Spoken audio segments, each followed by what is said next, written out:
continue discussing how to help others die, which implies how to help ourselves die. It makes sense. As I mentioned yesterday, you know, as Lama Zopa says, if you want to help anybody in their life when they need you most, is at the time of death. And that includes your pet, your pussycat, your dog, the mouse, the ant, your grandma, your baby, everybody. And we talked briefly about that yesterday, so we're going to go into that in detail today. All right. So, Mary, let's do our little prayer again. Just the refuge. We can just do the refuge. It's okay. Yeah. So that's for anybody who's a Buddhist. The first two lines are for us. It's kind of reiterating our reliance on the Buddha. And the second two lines can be for all of us, thinking, you know, because the motivation for what you do from the Buddha's point of view, and we describe karma, the reason you do something, the motivation that drives what you do is the thing that gives the character to the action you do, which then brings the result. You know, this is how it is. So the motivation here is the most altruistic we can think of. We can think we're going to listen to these teachings so we can take some tools from it so we can develop our own amazing potential so we can help others all the way to Buddhahood. Sangye charang soke chognam la jancho badu dagni kyab suchi dagi chonyen gipe sonam ki drola penchir sangye drupa shok Sangye charang soke chognam la jancho badu dagni kyab suchi dagi chonyen gipe sonam ki drola penchir sangye drupa shok Sangye charang soke chognam la jancho badu dagni kyab suchi Dagi chonyen gipe sonam ki drola penchir sangye drupa shok. All right. So I'm going to be referring to the book quite a bit. If anybody's got the book, they can also do that. And it's called, the paperback version, which came out, I think last year. Yeah. Maybe this year. No, early this year. It's how to face death without fear. So the book then, what the book does is several parts, you know, there's several parts to the book. The first part, I'll just tell you the content so you get a sense of the structure of the book. So I highly recommend it. It's the first part one is how to think about death and reincarnation, like the background, what happens after death. Everybody dies, so there's no need to be afraid. Death is easy when we've given up attachment, you know. Get ready for death by living life with a good heart. The best way to live and die, you know, so just different pieces of advice coming from the Buddha's teachings. And then now part two is more precise, it's more technical, how we go from one life to the next. Because this is the point in Buddhism, you know. This is the fundamental, this is the basis of all these teachings, taking the worldview of the Buddhist view that mind, consciousness, all sentient beings have a consciousness, which is not physical. Mind and consciousness are used synonymously. All our thoughts and feelings and emotions and unconscious and subconscious. Buddha doesn't use another word like a soul or a spirit, right?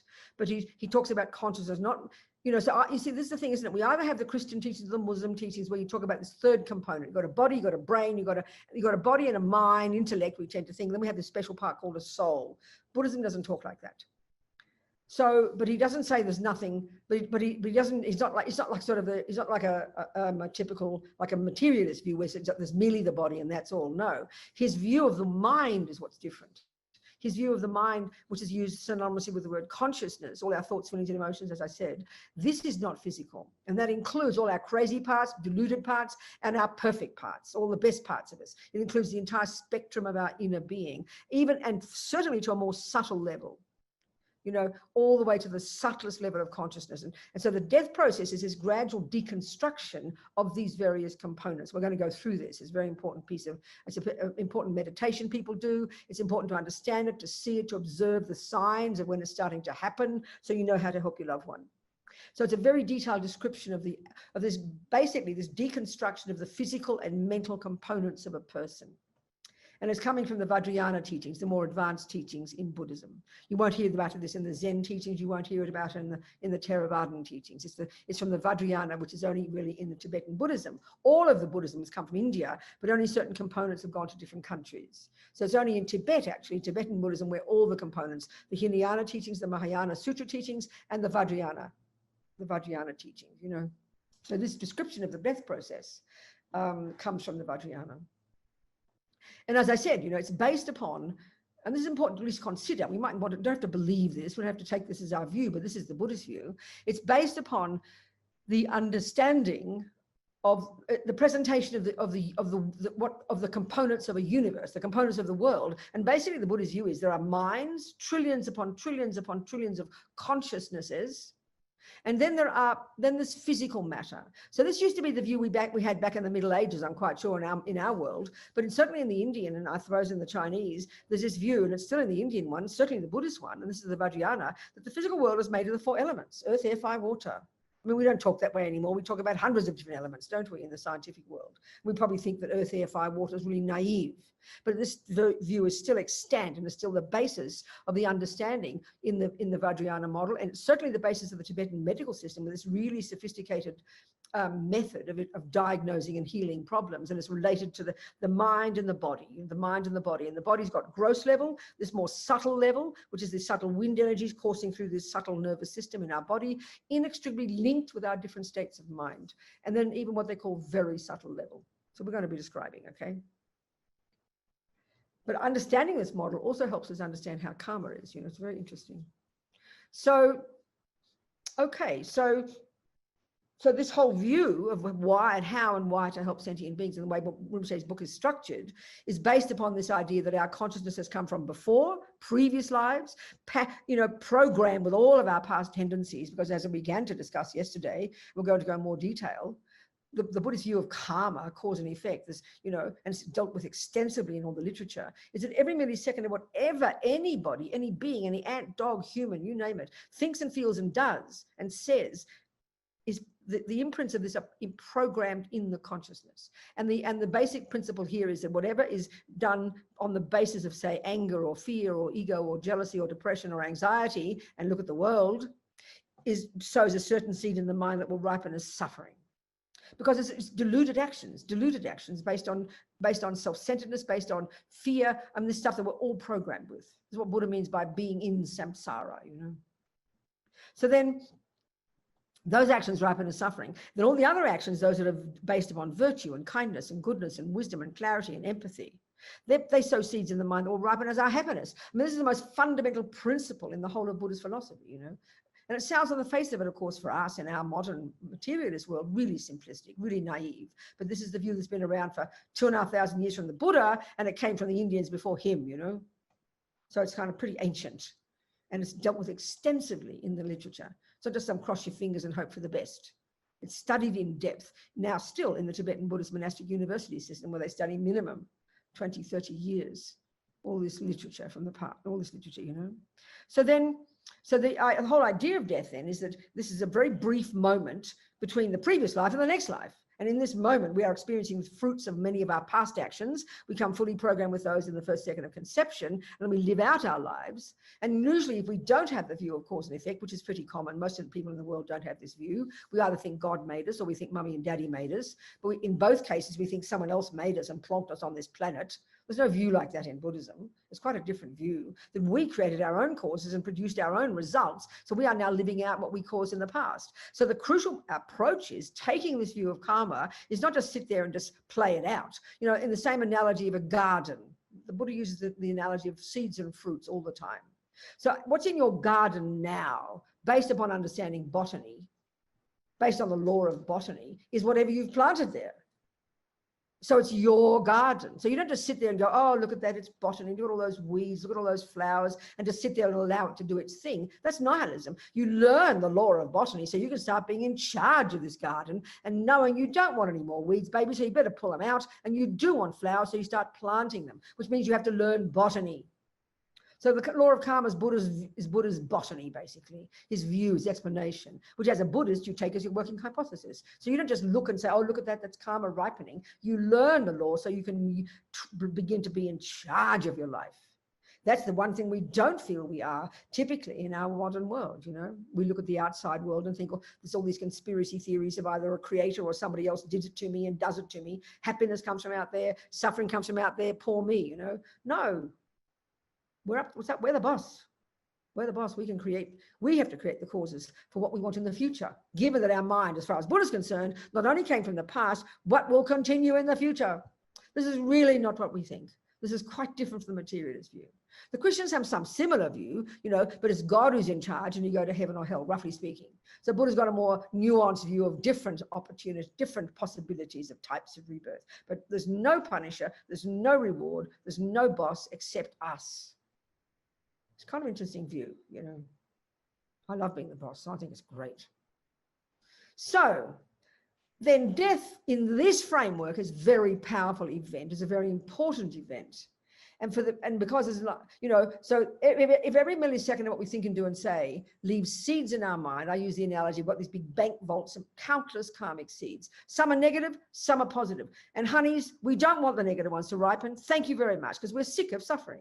So that is what informs the beginning of our daily life practice, that we know that we don't want suffering. So abiding by the laws of karma on the basis of realizing we're impermanent, because death could come at any time, including today. And think about it. What's the name of the day you're going to die? You don't die yesterday. You don't die tomorrow. It's always today that you die. I mean, it sounds cute, but it's simply true. But we always don't believe we will die today. Oh, I love telling this story. There's this lovely story they tell about this Tibetan astrologer. This astrology is a really sophisticated science they studied in the monastic universities, So there's this Tibetan astrologer who'd done his own chart, and it said that he would die today. So his first response immediately was, what did I do wrong? Where's the mistake? Because naturally you don't believe you're going to die today, because we have this grasping at permanent me. We really believe. We vaguely know we'll die in the future, some vague future, but we don't feel today is the day ever. So he started to, and the story is hilarious. He's sitting by the window or something, and there's one of these wooden shutters, and he's sitting there with his elbow on the windowsill, and he's picking his ear with some pokey thing, thinking about where he made a mistake in his calculations. And the wooden shutter hit his elbow, went into his ear, and he died. I think that's a nice story. He didn't believe he was going to die today, because none of us do. Why? Because this grasping, this deep delusion, Buddha says, that informs so much of what we do in our lives. It's so ingrained that of course I'm permanent. Of course I'm not going to die today, because we can't bear the thought of it. So we just programmed ourselves with that. So anyway, given that we're grasping at things as permanent, so we try to live our life preparing for this reality. But it's the good point that John made yesterday. John won't be here now because it really is 3 a.m. in Australia today. Yeah, look, 3 o'clock in the morning for John. So he's probably not here. So, but the good point he made, if you start thinking about it, because you've never thought about death before, and suddenly you think about it, it's like you've got to be given cancer. All you think about is death. We go to the other extreme. That equally is ridiculous. As I said to him, once it becomes real for us, it becomes just implicit. So we live our life within the reality of impermanence. And it's not surprising if we do die today, because we really know it's true. That's when it becomes a proper realization, You don't become fanatic about it. That's even if you have got cancer. And it's unusual to think this way, just to think, oh, it's life. Of course I'm going to die. You go to the doctor, you see if you can get fixed. But I mean, we're fixated on it because we're in the opposite way. We don't believe we are going to die. So they're both completely extreme, So living a life within the fact of impermanence, that means, therefore, you realize because of impermanence and because of the law of karma, you could die today. Well, who wants to die with, who wants to die with, you want to be ready for death. That's why I use the analogy, if you've got a driving test in a month. You don't say, oh, I'll be okay on the day, I'll drive then. No, you won't. You'll make a mess. You've got to start driving now. And the more you learn to drive now, then when the driving test does come, you'll be ready. That's exactly the same here. So within this framework and the attitude towards life, you try to live a better life. You try to live according to your ethics. You live, because death will come at any time, but it's just implicit there for you. So you want to become a better person. So when it does come, you'll be ready. It won't be a mental breakdown for you. It's so profound. So then at the time of death, and this is what we're going to go into in detail, as well as other things, the technical process of death described in the Vajrayana process, but also there's another process that Rinpoche also describes in his book, which is from the Sutra teachings, and that's the 12 links of dependent arising. The particular way there that certain things arise in the mind is really quite technical. It's quite fascinating. So at this point, when the death process starts, this technical process of this gradual deconstruction, and it seems to be, normally it could be up to 2 hours before you stop breathing. So when one learns to become familiar with this process, you can see with your grandmother. I mean, doctors and nurses seem to know this. They say, you're pretty sure she's going to die today. Whatever signs they use, I don't know. So it'll be interesting to hear from people who do work with the dying, So then the point is, once you start to die, particular thing that occurs is incredible fear arises. In the 12 links, there's 12 links of dependent arising. It's one of the basic teachings of the Buddha, which is really a description of these different stages of how due to ignorance in the start, then we create karma. It leaves an imprint on the consciousness. Then this happens, then that happens. Because of this, therefore that. Because of this, and therefore this, and therefore that. And this is how it it's a summary, a technical summary of way we produce a life. So then it implies the methods of how to unpack that process. It's very interesting. But there's a particular function of several of these links at the time of death. And so at the time of death, when this process starts, this is the Sutta one now. There's the 8th one and the 9th one. They're called craving, and then they're called grasping. So they're just different words for really intense attachment. So, and to understand this, we have to understand the general teachings of the Buddha on attachment. So, we talk about it all the time. Attachment is this motor that drives all of us. It's this junkie in us. This is the voices of ego, not the virtuous states of mind. We have the neurotic states of mind, and we have the valid states of mind. And the Buddha's whole analysis explains to us how our job as being a Buddhist is to lessen the neuroses, pull out the weeds, grow the flowers, grow the virtues. Because the neuroses are the cause of suffering, and the virtues are the cause of happiness. It's very it's dealt with again in great depth. The literature, one studies it in great depth. One should, if you want to really be a Buddhist. So at the time of death, in this craving and grasping, but they're occurring every second of the day. So they're both just different levels of this intense attachment. The mind's always thinking of something, and then you think, oh, chocolate cake. Then that's the craving. And then the next step is you grasping. The next one kicks in, and that makes you stand up and go to get the chocolate cake, and you become fixated on getting it, So that, roughly speaking. So the time of death, is craving and grasping are really powerful. Lama Zopa talks about it in his chapter, the 12 links of dependent arising at the time of death, in part 2. So here, this is about the time before the breath stops. The first 4 stages of the 8 stages, and I'm going to describe those at some point, I will. That kicks in about the time, about the second or the third of those stages, where you're starting to lose the plot. Your eye consciousness starts to go, your ear consciousness starts to go, your earth element starts to go, your water element starts to cease. And about this point, the craving kicks in extra strong. And this intense attachment is specifically attached to this, to me, to life, to not wanting to let go of it. So it's that precisely, as the way Lama Zopa says it, that's what causes the intense fear.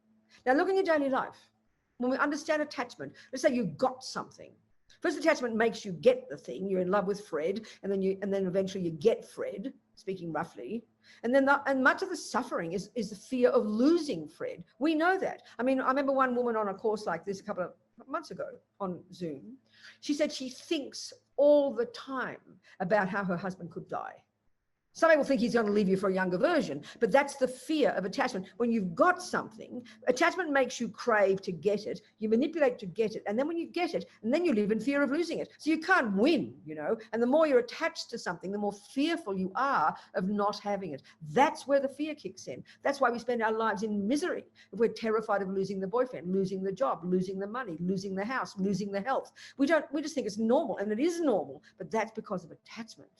So it's really profound how much we suffer because of this. So death is 100 times more fierce than normal attachment. Because somehow the Buddha would say we've had countless lives, we've died countless times, so the fear is imprinted very deeply. We don't remember it consciously, but the memory of it is very deep in our being. And so this idea of finally losing me is the worst suffering of all, the most painful.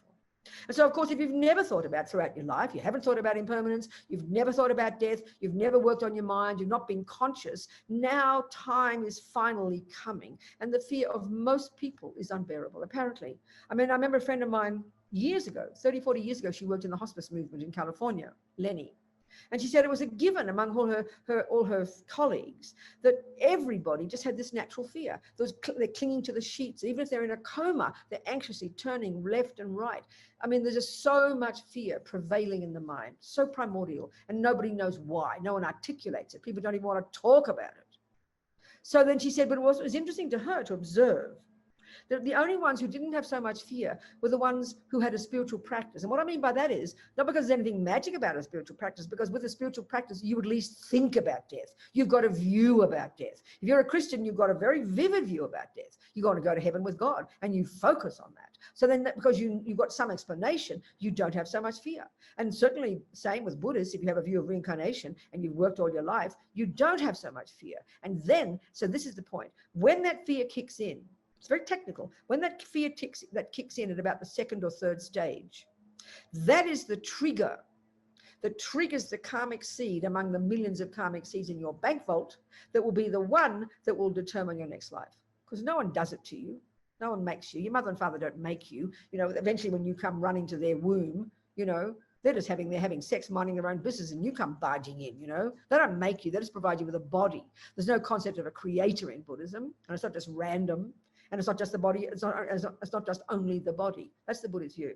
So at this point, the karmic seed is triggered, and that means that, okay, if your death is going to be, if your death is peaceful, that is a sign that a virtuous karmic seed was triggered at that point, because that is the karmic seed. So let's think of it in our case, you know, a few weeks before we came to our present mother's human womb and joined the egg and sperm in her fallopian tube, apparently, whatever that was, a few weeks after we died, and that's a few weeks before So at that point, we were in another body of one kind or another. This is the Buddhist view, you know. There's never more than a few weeks between lifetimes. It could have been an ant, could have been a buffalo, could have been a human, whatever. But we were carrying these millions of karmic seeds from countless past lives, including lives as humans, including virtuous seeds. So the condition that's necessary to trigger a virtuous karmic seed is a peaceful environment. Why? Because, and that's the job of the helper. That's why Rinpoche says, if you want to help anybody at any time in their life, this is when they need you most. This is when it's most important. Because if you can help your person navigate your beloved one, even the animal, be peaceful, you can navigate the situation, be peaceful, and therefore virtuous. So check your own life. When you are not peaceful, it's because of anger, fear, anxiety, and that's the ego grasping like crazy. When your mind is more spacious, it's because you're less fearful, you're more spacious, you're more connected, you're more empathetic. So virtue has a natural relationship with the mind being peaceful, and delusions have a natural relationship with the mind being freaking out. This is not moralistic, this is technical, this is psychological. We have to observe it. So we need to help the person, you know, and most people aren't great yogis. If you've got an auntie who's a great meditator, close the door. She'll be fine. She'll take care of herself. But most of us are not great practitioners. Most of us have not thought that much about it. And even if we have, we still need a person to be there to support us, to rely upon. This is so important. So that will help the person then when they're going through the death process. If we can help them be peaceful, like say they're a Buddhist, for example, we'll go through all the different practices. Some of the practices Rinpoche recommends. You know, the room would be beautiful and conducive, it would be very peaceful. There'd be lovely flowers, there'd be no clutter. You'd keep the animals out, you'd keep the troublemakers out, like your crazy kids crying and screaming, or the person who's, you know, like attached to your grandmother and she's weeping and crying. This is the worst thing for your grandmother. The main condition for the person dying, including your pet, is to have them to be peaceful. So that means don't have anything there that energizes their attachment. Attachment is neurotic. Attachment's not love, you know, it's two different things. So you keep the television off, you keep the sound off. I remember one time in one of a course years ago, and there were people at the course, not like Zoom, and this one woman was saying that they were in a death course like this. She said that all her friends were taking time being with their friend who was dying. So they'd have the pets in the room and all the people would come and go and chat and laugh, and the television was on and Patsy Cline music was playing because she likes Patsy Cline, whatever. And when they were talking this day about how it's really important for not to energize the person's attachment, you need to give them some space. So that means you don't have all the objects out there that their attachment can cling to. So you keep all the troublemakers out. The only people in the room should be the ones who can be quiet there, who are supporting the person who's dying, you know, not to be sort of your own presence all loud and shouting. You're there to support this person, to make them, help them become calm and peaceful, to feel like they can trust you, to feel secure. So then she said, oh, after she heard this teaching, she went home that night. It was her roster. She turned off Patsy Cline. She tucked out the dogs and the cats. She kept everything quiet and beautiful. And the woman died within an hour because there was nothing, her attachment wasn't rampant. It's a very powerful point. We don't understand attachment like this in the West, but it's very specific and it makes sense if we think about it. Everything in that room should be conducive for the person to be peaceful and virtuous. It's such a conscious thing, you know. And then the person can be, they don't know what's missing. If you don't have the thing there, you're not missing it, especially because your mind is more subtle as you're dying. You've got no time to think about all those things. So you've got space in your mind. And then if you're a Buddhist, you'd have prayers playing very gently, or mantras, or you'd be reciting the prayers to the person, or you'd be having a conversation about different things. And Rinpoche's chapters go into this. So everything is there to help that person be peaceful and virtuous. And that's not necessarily the role we think about in the West, with great respect to our medical profession. The commonest thing now is to have people drugged out of their brains. And we say, oh, look at that. Isn't she peaceful? No, she's not peaceful. Check her mind when she comes out of her dream and tells you her nightmares. And that's the point about drugs. It will definitely medicate physical pain, but you can't medicate mental anguish. And we know that. When you are sick and you know your body is aching, but you dream, your mind is completely spaced out. So you've got to help the mind be peaceful. This is a very different discussion. And that's our role. The doctors and nurses, their role is to take care of the body. Our role is to help take care of the mind. And the bottom line for death is to help them navigate this environment, to make it peaceful, and so they're peaceful and therefore virtuous. And when the death process starts, therefore, because the mind is peaceful, one of the virtuous karmic seeds has the opportunity to be triggered, and that is your next life program. So we can say that with our past life. At that point before, and we died, we must have had a decent death. The virtuous karmic seed was triggered.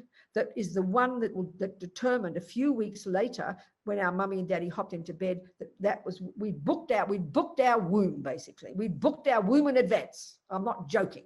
That's exactly the way they say it works. That's why death is important. Not for some religious reason, not some kind of holy reason, because this is when the karmic seed will be triggered. So it needs to be peaceful and perfect death.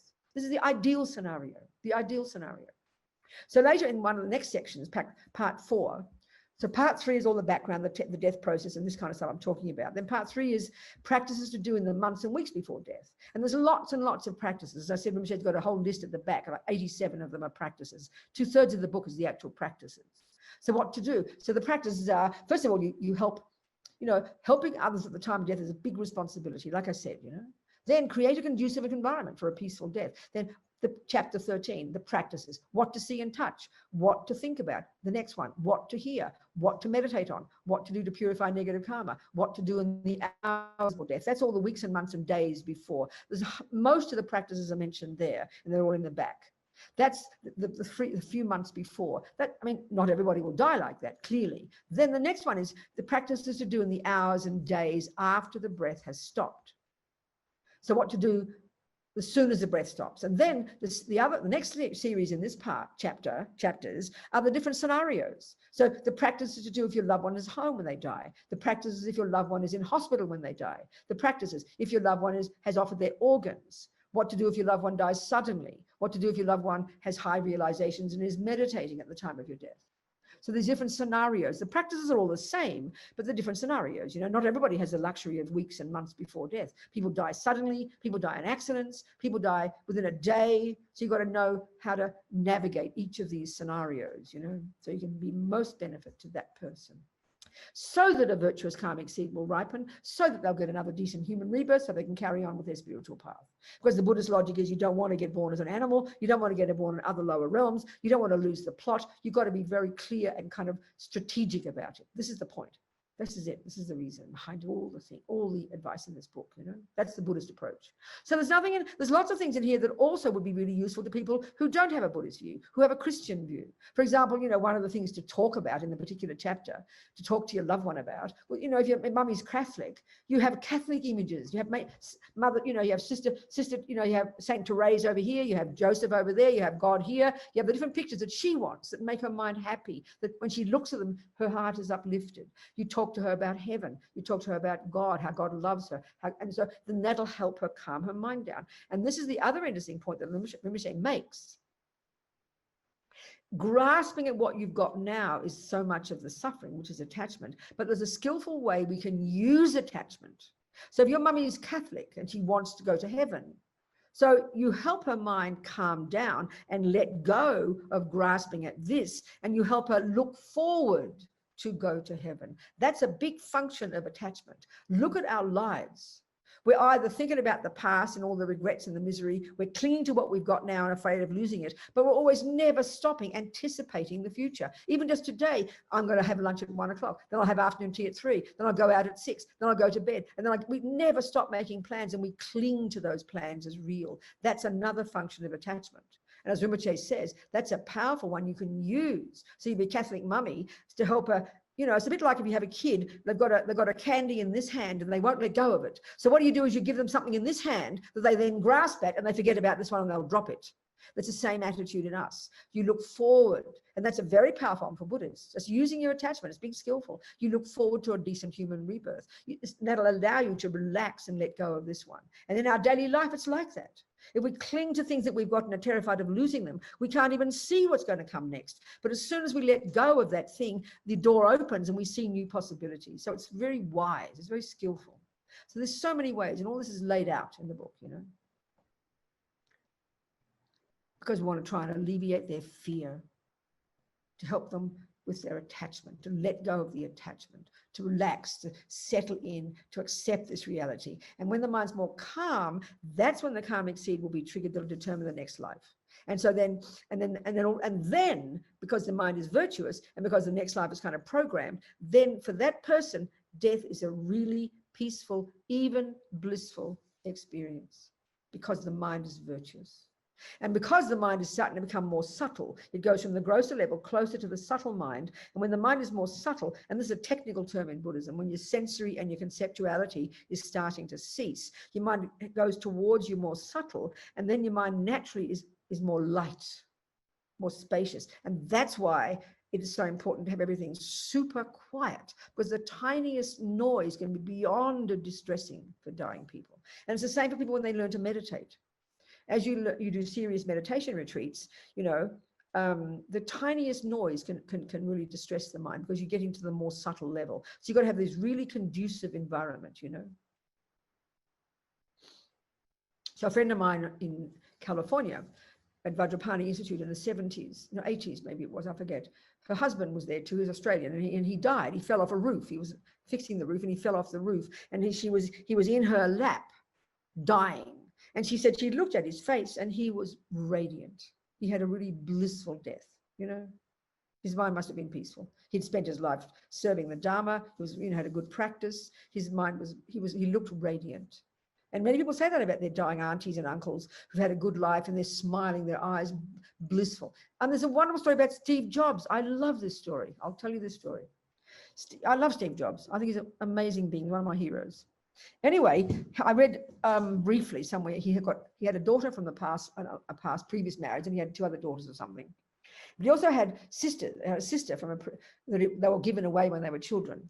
So they met later in life, and she was a writer. So she wrote about this. She talks about this at the memorial service. So she said she got a phone call that day. He's going to be, you know, you better come soon. So there he is. He had this liver cancer or some kind of cancer. He was skinny as a rake, and he knew he had cancer. And what was interesting, when you read about the talks he gave, he really was in touch with this reality of impermanence. He really was confronting it. He was so wise in the way he said things, you know.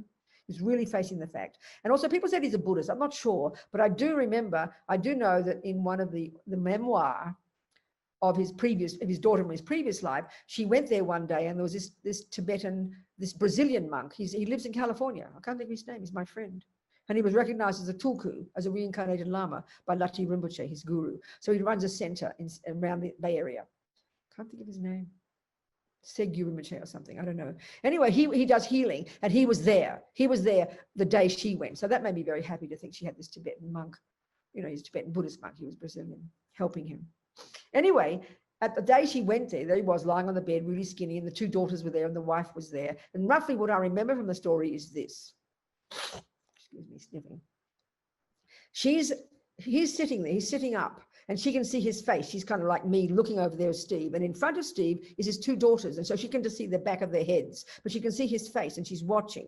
And she said he was looking at his daughters with incredible love, begging them to forgive him for having to leave them. In other words, he wasn't freaking out and panicking. I don't want to go, you know, but full of love, looking at his daughters. Then he suddenly looked over their shoulder into the distance, over this way, into the distance. And his face was, you know, light or something. And she said he was going, oh wow, oh wow, oh wow.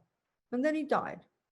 I know it sounds very funny, but if I can use the Buddhist experience, the explanation of this, there he was wide awake and wound up and super clear, but the death process happened really quickly for him. Sometimes it can take days, you know, or hours, but very suddenly his mind would have gone to a more subtle level, and he's literally having a vision. He's literally seeing his next life. And this is because the point about the mind, the Buddha's view, when you've got single point of concentration, that's when you can achieve what they call clairvoyance. It's in all the literature. It's from Indians before the Buddha. It's more than 3,000 years old, this technique. And people like you and me right now are achieving it. It's an extant, amazing technique. I mean, there's not much time to talk about it here, you know, but it's something that's so vivid and so unknown to the West.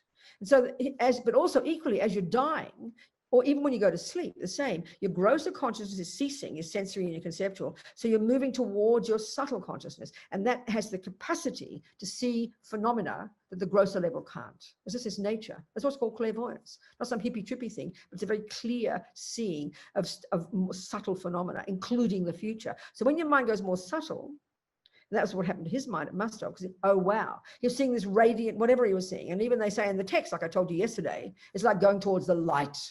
It sounds so cosmic, doesn't it?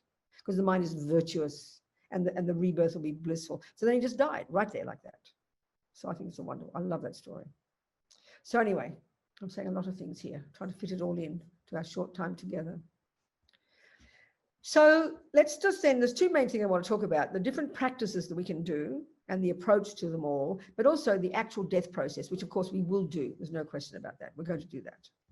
So then, you know, all the practices in the weeks and months before, the first thing is to have the room as beautiful. If they're at home, that's the best scenario, by the way. Most of us don't live at home now. I know I interviewed Venerable Yeshe Kado, one of our nuns who ran the Karuna Hospice service in Queensland for many, many, many years. It started in the 80s. And it's one of the most well-known services, palliative care services in Australia. They get government funding and everything. And it's a Buddhist organization, but they help everybody, of course, you know. So there's many, many people who are trained to go to help people in the house. And she told me that maybe less than 30% of people die in the homes now, you know, even those they get, even with palliative care, people go into institutions, hospitals or places, you know. But the ideal scenario is where you can have control over the process. Like if you're in a hospital and if you're rich and you can afford, you've got best insurance, you can afford a private room, that's the best. But to be in a ward with respect to other humans, it's the worst scenario. Because as you're dying, as I said, you're getting more subtle and it's so distressing. Everybody else is suffering and the family's coming and the banging on the doors and the noises and the machines. And just, it's the worst scenario possible to die peacefully. And that's why they drug them out of their brains. And this is not helpful, you know, not for the Buddhist view. So, and I'm not trying to be cynical here. I'm not trying to be rude about the medical profession. I'm just talking in my blunt Australian way. So the ideal is to have control over the process, you know. At home will be perfect. At a nursing home, if you have privacy and you can be in charge of the process. So this is the thing, if you're at home, it'd be marvelous, you know, weeks and months before.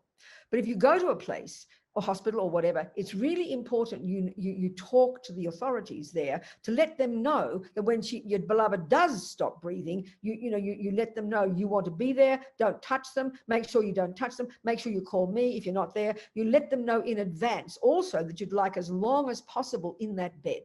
I mean, you know, the nurses in hospitals, and the doctors in the hospitals are so kind these days to accommodate people's wishes. But you just don't wait till the death happens. That's what normally happens. And we freak out and we give all the power over to the hospital. They do their job, they take the body, they do that and this, but there's things that you'd want to do. So you negotiate in advance, make the wishes very clear what you want. That you want, if she dies in the middle of the night and you're not there, please call me, do not touch her, leave her in peace. And can we have as long as possible? And it's possible there might be a day that you can have before they need the next bed. You know, you just don't know. I mean, Lama Yeshe, you know, our teacher, Lama Yeshe, Lama Zopa's teacher, he died in California in the Cedars Sinai, whatever it is in Los Angeles. And he said they were so kind there. This is back in the 80s, 84. They were so generous, so kind. You know, they tried to keep it, they tried to keep him alive, and he died at 4 a.m. So then they allowed them to take him very gently on the gurney, on the you know, the thing, and took him to another private room, and they were allowed to be there all day. And so Lama Zopa was there with various students, and they did practices and things. And we'll go into that later. That's what happens after the breath stops, you know. This is really important. So, but I think to negotiate with the institution, can we have as long as possible? I was in Adelaide a couple of years ago, and the Vietnamese family, they had the father in a private room, and the doctors and nurses were so kind. They had the door locked, and the family were there. I went there, we did a few prayers for a few hours, and they had him as long as he was able. They were allowed there for a couple of days, I think. The doctors and nurses would creep in sometimes and just watch. So people did prayers the whole time. This is when after you stop breathing, because the mind takes up to 3 days to leave the body. This is the Buddhist, the Vajrayana Buddhist explanation. So anyway, the first thing is have the place beautiful. If it is in a hospital, make it as beautiful as possible. Lovely. If there's nice views, keep the curtain open. This is when they're just sick. So when they open their eyes and they're spacing out, there's a space in front of them, the sky, or the sea. When my friend Tricia died in Queensland, there was this beautiful views of the mountains and the trees. That just immediately calms the mind down. If the room's all cluttered and dark, this just makes anxiety, The mind is the point, but the external conditions play a major role. It's so clear. So then also the people who should be involved. This advice here is talking to the person who's got the power to make decisions. If you're fourth on the totem pole and you have no control and no power, the best you can do is take some of this advice if you can. You can't tell the people who are in charge of your father, like his wife, who's not a Buddhist or a Christian, you can't tell her what to do. She won't listen. So you can do your best. So of course, this advice is for the person who's got the power to make decisions, which is, if it's possible, it's marvelous. So then you really have to check the people. This is not trying to be a policeman, but it's so important that the people the person is very attached to. You see, in our culture, we don't discriminate between attachment and love. We just think it's called love. Love is a virtuous state of mind. Love is spacious and open and reasonable, and the person's calm when there's love. But when there's attachment, there's this grasping and fear and constricted and panic-stricken and clinging and holding on. This is the worst scenario. So we have to see the difference. So that means keep the troublemakers out. If there's a person, say it's somebody's, if you're in charge, and this is your grandmother or your mother, and one of the people who come in are really so attached to your grandmother and cry and weep and cling to her, or she's really attached to them. That's so distressing. You have to really use your common sense. You can't force things, but you be very wise who you allow to be there, because everybody in that room should be there quietly in the background. This is the purpose of all this is the dying person, not to express our grief and our self-pity. Do that outside, okay? And absolutely never the talking. I mean, I've heard the most terrible stories from people in hospitals where the family is shouting over the dying daddy about the will. I mean, like the worst thing you can even imagine, the nightmare for that poor father, Keep all that stuff out. It's got to be like this shrine room that's just peaceful. The moment you walk in, you should feel peaceful. You should feel peaceful. And everything there is very strategic. The beautiful images that suit that person, If your mother's not Catholic or religious or of any kind, then you have whatever makes her mind calm, So important, these things. And the people and the pets. Pets, we say we love our pets. We do love our pets, but it's 90% attachment. And also because this can really be distressing. They talk about just best not to have the pets there, not to have the pets, not to have the people they're attached to. You make it as clear and as comfortable as you can, very peaceful. So then, and as Lama Zopa said, but this is education we all need, not just people who work in the hospice movement. We learn this from experience. We learn it by studying the teachings, the Buddhist ones, and knowing ourselves. And you learn how to be with these people, you learn how to be. So the next series in this chapter are the practices, what to do. What to do. Like there's a whole bunch, like I said. So we'll just go through some. It's the obvious things. Page 67.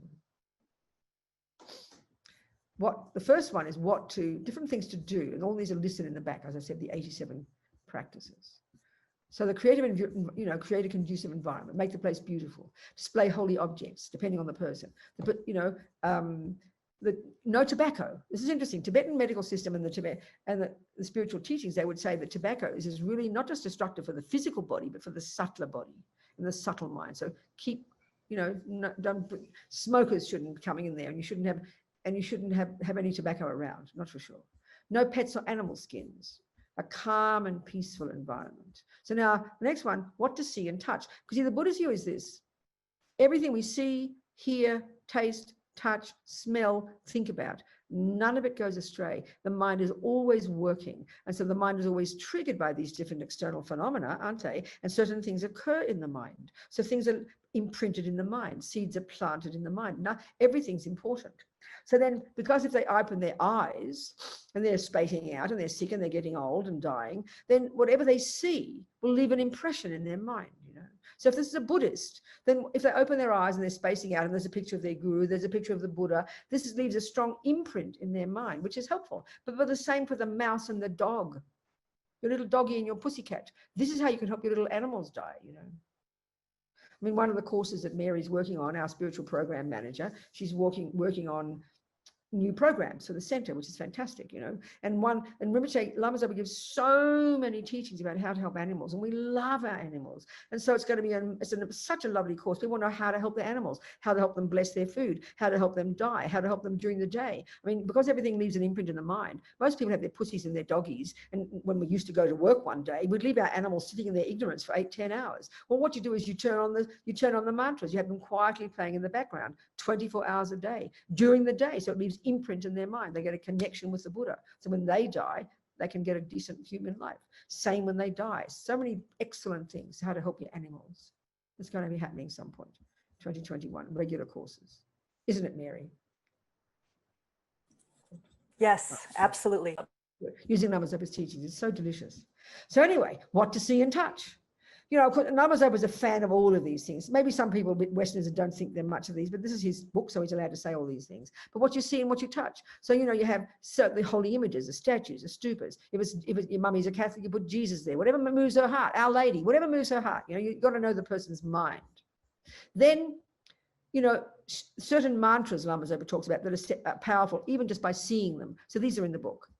Show the names of even just seeing the names of the different Buddhas. There's different things, many different things here. Things you touch, like you can touch. One of the most important things Rinpoche talks about, and this is very Catholic. We used to do this as Catholics. When we have scapulars, many Catholics who had scapula, which is like a little piece of cloth, and inside all these holy prayers. The Tibetans are exactly the same. They all must have gone to the same school somewhere, these Catholics and these Tibetan Buddhists, I tell you. So we have mantras. Sometimes you have them covered in cloth, touching the body, but mostly you literally, the mantras, especially in Sanskrit or Tibetan, and you have them written down, and the way Lama Zopa says, even that can bless the person on their body, at their heart chakra, or just somewhere on their body. And that can be all the time, you know. There's certain little text that Rinpoche's done a little tiny miniature version of. He thinks is me marvelous. You can have that on their body as well. Or you can have text touching on their crown chakra. You could have, you know, you could touch their body with a stupa every now and again, all these holy things, you know, a prayer wheel, which is full of these holy mantras. Even there's a thing we call a blessing string, we call it. And it's actually it's like dressmaker's cord, and it's tied a certain way, and it's blessed by the holy lamas. And then that retains blessings. This is how they talk, all these things, touching your body, seeing them and touching. The next chapter is what to think about. Now, this is really clear, especially if they're spending a lot of time. You know, they don't die suddenly, they're not in a coma.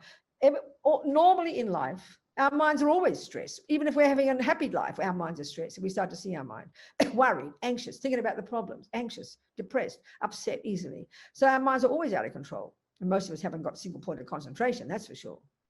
So at death, especially because this primordial thing's happening, death is coming. We know it deeply in our bones, instinctively. Animals even know it. You know, you can see. So then there's so much anxiety in the mind, and there's no control, and they're just lying there in their own misery. So you seeing things already can help their mind, but to think about, to talk about. So, you know, it depends on where the person's at. If your grandma is dying, but she refuses to think about it, you don't force her, but you can talk about good things to lift her heart, to lift her. And so, for example, you know, if they do know they're dying, one of the first things Rinpoche says, and this is very typical for us, we make a will. But they have a saying in Tibet: your last speech is the will, your last food is the relics, there's certain things you give, and later on in the chapter, and your last drink is blessed pills. That comes later. But it really makes sure, for the person's sake, that they've given away all their possessions, so it releases their attachment for them. That's very beneficial. What to think about. Now, you know, talk about your loved ones. You know, like if they have a spiritual teacher, you talk about that person, but lifts their heart. Have a picture of them. If they're Christian, you talk about God. The person might have faith in God, but maybe they're so anxious they can't get their mind focused on it. So you be the catalyst for that. And you talk about God. You say how God loves you. God is omniscient. God is perfect. God loves you. This will just immediately relieve the person's anxiety. If you've got enough faith from your own practice, you will think it naturally. But many people haven't done much practice. So you help them and you give them these positive things. You tell them God loves you. God loves you, mummy. God is thinking about you. And, she'll be just so relieved because she has faith in God. Things like that. Talk about heaven. Okay, talk about Amitabha, the Pure Land, which is the Buddha's view, or you can talk about heaven. Mummy, I remember, what was it? Ronnie Reagan's wife, Nancy Reagan's wife, Nancy Reagan. When he died, she was so depressed because they were very close to each other. And I remember she said to Billy Graham, tell me, will you promise me that I will see Ronnie in heaven? And he said, I promise you. So she's probably thought about Ronnie, made her happy. Anyway, talk about heaven. For a person who's suitable. You don't talk about heaven to your communist grandmother. Be ridiculous, Talk about whatever you think to your communist grandma. And the other one is really crucial.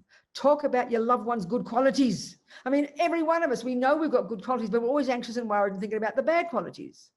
Well, and especially at death, you're thinking your life's a failure, you're feeling guilty, but suddenly you tell a person you've been a wonderful mother, you've been a wonderful grandmother, you've been a wonderful wife, you've done such a good with your life. I mean, it'll be like nectar just to hear these words. We don't hear these words from each other.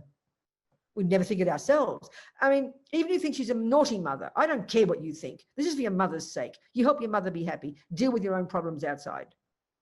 I mean, also people talk about, Rinpoche doesn't say this, but, lots of people talk about, trying to clean up your problems with each other and forgive each other. That's wonderful too, all of that. It's the same idea, But you don't try to tell your mother's faults. You did this and you did that and you did this and I forgive you, mummy. No, back yourself out of it, please. You be kind to your darling mother. You help her mind be peaceful, rejoice in her good qualities. If the person's got a very brave mind, a very spacious mind, you talk about compassion. Some people are full of love and compassion. It makes them happy to hear about it. So powerful. Different kinds of things like that. So the next chapter is what to hear. So this is all the Buddhist point, of course. There's all these different things that Rinpoche recommends, because whatever you hear leaves an imprint in the mind. So the names of the Buddhas and all these, the names of all the Buddhas and the names of this lot and that lot and mantras. I mean, I edited this book and I spent weeks trying to sort out the mantras. Rinpoche knows mantras and finds mantras in the text that no one else has heard of. He's got so many favorites. There's so many strange esoteric mantras. He loves his mantras, all these Sanskrit things, for different meanings. The mantras, there's a mantra for alleviating fear and pain. There's a mantra,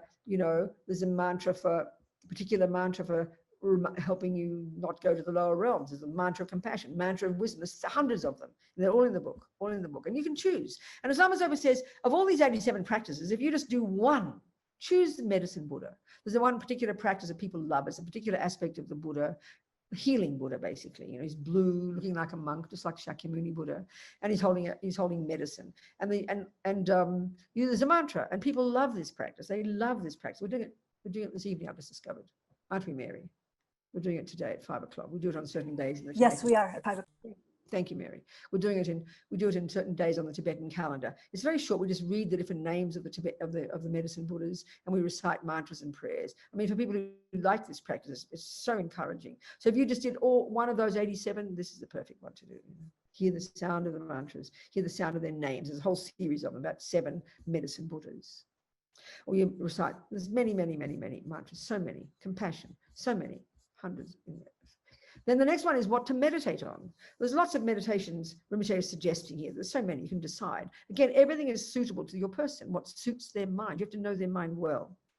Don't be like one husband who was a bit of a fanatic Buddhist, who was helping his wife, and he'd wake her up every 2 hours and force her to do her prayers. I mean, the poor woman, leave her in peace. You do her prayers for her, let her be. And it was exhausting for her to drag herself out of sickness. He was forcing her to do her prayers. Just don't do that, please. You do the prayers. Let her be, okay? Recite the medicine Buddha prayer. Recite, there's a lovely meditation Rinpoche is created by using a stupa, like for healing, and you can recite the visualization, and your loved one can imagine. You can lead them in their prayers. Because when you're sick, your mind's too weak to hold information, isn't it? So you do the practices for the person.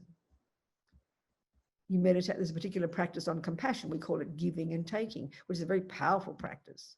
Where you imagine giving all your happiness to others. You imagine taking upon yourself all their suffering, called in Tibetan Tong Len. Meditate on the death process itself, which we're going to get to. We're going to discuss this. So you go through the stages, you lead them in a meditation, these 8 stages. We'll talk about this.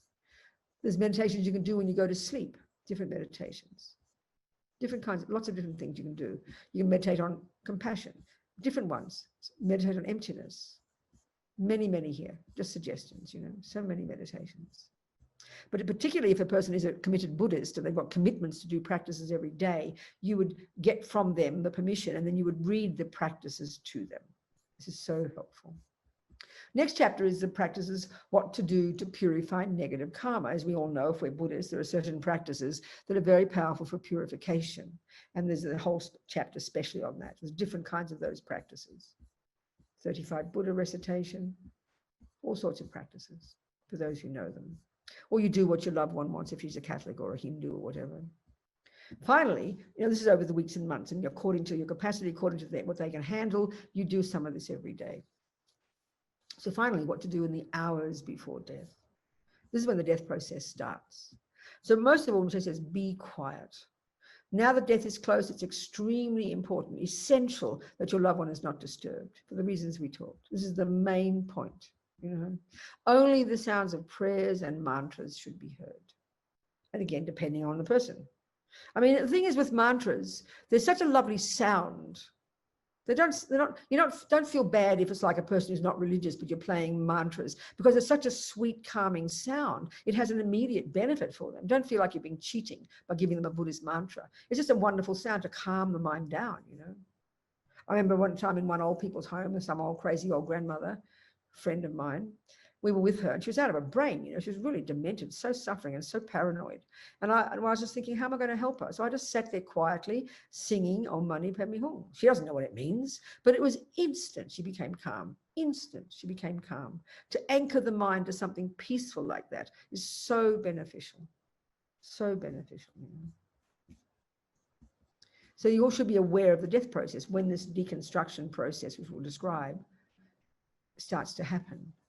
There's also a thing, there's a particular way they say that the Buddha died. He died in the lion posture. He lying on one side with his right hand under here and his left hand along his legs. And you see statues like that. So they always say it's an auspicious way to die. Might sound strange to people, but you put your loved one in that position. You could even have them in that position earlier. You could do that if you like. And it's explained in the book. That's up to you. Then, of course, they talk about this thing, you taste the special blessed substances you put on the tongue of the person, let them swallow it. Very blessed. Then you can also, at this point, as they're dying, you can be reciting their prayers or a mantra, or you can be talking about the Buddha, different practices to do. And these are all the practices, a summary of all the things he's already said beforehand, which I haven't gone through many of. But many of these are now ones that you would only do at this point, You'd touch their body again with the mantras of the statue. You'd hear mantras and certain prayers. You'd do certain practices, sitting there having people there doing practices. They do this in the monasteries, You might do the medicine Buddha practice. You might do your loved one's particular own practices. You might be reciting these quietly. You're reciting the purification practices. There's so many things you can do. It's all listed, so many things. How to hear, what to see, what to touch. And also at this point, you could also get the monasteries. Our monastery, Kopan Monastery in Kathmandu, there's a monk there who works full time, receiving emails from all over the world from people requesting prayers and pujas, And then our monks in the monasteries, the Tantric monastery and the other monastery, this is one of their jobs. They're reciting, prayers and mantras for people, for success, for sickness, for dying. This plays a big role in Tibetan Buddhism. It's very similar to the Christians. So now part 4, practices to do in the hours and days after the breath stops. But I think here what we should now do is stop and have some questions, and then, or do you want to break for 5 minutes, Mary, before we have an hour's break? What do you want to do? Or just have questions now, and then we'll go through the death process. What do you want to do, Mary? I leave it up to you. I also wanted to mention, Venerable Robina, that I can share the book, the ebook, for people over break if they'd like to quickly see it. You mean Lama? I mean, yes. Well, I mean, I've given all the course notes. They've all got the course notes, have they, Mary? Because yes, they should if they've downloaded. Okay, I've extracted the essence from the book from that. But if they want to have a look, if you'd like to do that. But it's just, I've got the essence in the course notes. All the practices aren't there, of course, but the course notes. But that's marvelous. You let them have a look. But meanwhile, I still have a few questions now, if you have any, and then we'll go through the death process before we have our lunch break. Are there any questions, people? If not, it's okay. We can do the death process. Or the people are going off for a 5-minute break. Let's have a 5-minute break, okay? Okay, ask your question. Good. So, hello. Hello. Who is asking? Where are you? Barbara. Oh, yes, Barbara. Good, darling. Hi. Hi. What if the person who is dying does not have any spiritual practice or background, Exactly. and part of their fear is not only letting go, but also a fear of what's to come because they don't see anything to come? No, that's an interesting point, isn't it? Because if people, it tends to be that people, that's a person who's got doubt, isn't it? People who are materialists are very convinced that when they die, it's the end, so they don't discuss what's going to happen. But indeed, some people might have doubts about it. So you just got, my feeling is, if a person is expressing those thoughts and wants to talk about it, the most precious thing is to talk about it, but really make it really open and talk about the different possibilities and get them to see, what do you think? What do you think? They've got to, I mean, the thing is, it's sort of interesting. In a way, you can almost say, who cares what's true? If you can, the Buddhist view is, because of course the Buddhist view is clear, you do continue. But you can't force a person. So the point is this, whatever it is that will make the person relax and be content, that's the thing to help them think about. Whatever's true is almost another discussion. The Buddha's view is they will continue, but if their mind is relaxed and peaceful, then they'll have a decent human rebirth. So you have to just be open to how they are and talk at their level about what they want to think about, but to help them, whatever helps their mind. So if they really don't, if they have doubt, say, well, it doesn't matter then what happens. It doesn't matter. You've lived a good life. Praise them. That's what we can do for everybody. Praise them, love them, tell them their good qualities. Say what you've done for all the people. Look what you've done, what you've left behind. You've got children, you've got grandchildren, and they can rejoice in their good qualities. That can help them be peaceful. So you just got to be wise. Do you see my point, Barbara? Yes. But that's helpful, that last part, because I mean, I was thinking of someone, well, particularly my mother, who did not want to talk about it. Yeah. Did not have any view of anything happening, or any view of any kind of thing outside of herself. Right. Was she fearful? Very much so, yeah. And so I think that's the kind of person I'm talking about. You just praise them and love them and make them feel, open their hearts. You had a good life. You had a good life. You've done a good job. You can relax. I think that's the most powerful for everybody. Do you understand? Yes. Yeah. That's a good point, Barbara. Thank you so much. Yes. What else, people? Any more questions before we do the death process? Okay, let's go through the death process. So initially, we've never heard it before. It sounds very esoteric. Of course it does. It's a different system, It's like a person who's never heard of acupuncture hearing about the weird things called meridians. You've never heard of them. So just hear it, listen to it, think about it, Let's go through it. So if you've got the book, it's earlier. It's before. It's in this part 2. The actual process of death, what goes on. Let me find it. I didn't have the right page. It's in the course notes as well. I've got it in the course notes, so you can take that if you like and use that. So I forget the chapter, but look in the contents. It's the 8. I think it's called the 8 stages of death, or the process of death. That's what I'm going to be reading from the original book. Maybe some of the words are different because they might have been edited since then. Okay. Where is it? Oh, I can't find it. Hang on. Okay, so what happens at death? So there's a summary of what happens. Let me just it's important to read the summary first. I'll read the summary first. Now that might be in your book as well. And then we'll go through each of the 8 stages. So the summary, what happens at death, So death occurs when the consciousness, the mind, separates from the body. Even when the breath has stopped. This is what we call the outer breath. This is Rinpoche talking. Or the brain doesn't function, or the heart doesn't beat. The person is not necessarily dead yet. There is still the inner breath. This is the subtler level of existence, the subtler physical energies. And for this to stop and the consciousness to leave the body, make it bigger, I can't read, I'm getting old. This is still the inner breath. And for this to stop and the consciousness to leave the body can take anywhere from a few seconds up to 3 days. So, or even longer for experienced meditators, And so but we do know, this is what I mentioned briefly yesterday, and this man in this medical journalist mentioned in his book, the undead, this whole chapter, this whole, just, you know, one of the biggest problems in the modern world now, this is when this is happening, it becomes a real hindrance. People come back to life. You think they're dead, and there they are on the operating table, and they're alive still. Well, not quite that, because they're unconscious. But this is not uncommon. We know all through history there are stories about people in their coffin, even under the ground. I heard even in Victorian days, they put a bell in the coffin in case the person came back to life. You can imagine waking up in a coffin under the ground. Oh my God. This is not uncommon. And this fits exactly with the Buddhist explanation. Because like as we go through the 8 stages, you'll see when the 4th of the 8 stages has occurred, that's when the grosser consciousness ceases altogether. And there's no sign of life, there's no brain, there's no heartbeat, and it looks like they're dead. But the subtle mind is still there. That's how they say.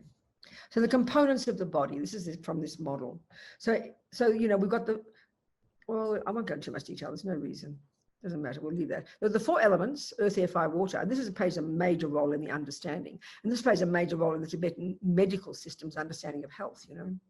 Then we can divide all of our mental and physical energy to the gross level, gross consciousness and gross body, subtle consciousness and subtle body, and extremely subtle body and extremely subtle consciousness. So, you know, the gross body is this bag of bones we see here, and the gross mind is mainly the sensory consciousness. We also have our mental consciousness, but that's really more subtle. But we do function at that level, but in a very limited way in this gross level. But that's all we posit in the modern world, isn't it? You know. So then you've got in the subtle body, we've got this 72,000 subtle channels, like subtle nervous system, coursing through the entire body, head to toe. And then coursing through those channels are these different wind energies, or air, or prana in Sanskrit. We know this from Hindu talk. This is coming from the Hindu system, you know. And then there's these chakras, which the word just means wheels. People make a lot of fuss about chakras, like there's something magical, but they're not. They're a hassle, actually. What they are is all these different channels. There's a central channel, which would start, if your spine went all the way, it would end up towards the back of your head, wouldn't it? And just in front of the spine is where the crown chakra is. And what that means is there's first of all, the central channel. It goes all the way down from there and ends at the penis for the male and the cervix for the female. Then you've got these 2 side channels, which start at each nostril and go up, and then they run alongside the central channel, ending in the same place. Then you have all these other chaotic sort of other channels. They're all a big mess at the moment. So there's a constriction of them here, several, all constricted here at the brow, at the throat. You know, when you feel you're going to cry, that's where your throat chakra is. Constriction of these different channels. At the heart in the center, below the navel, and 3 along the organ for the male, and internally along the central channel for the female. These chakras, this constriction of various channels. And this has a particular, this is relevant to the way they talk about.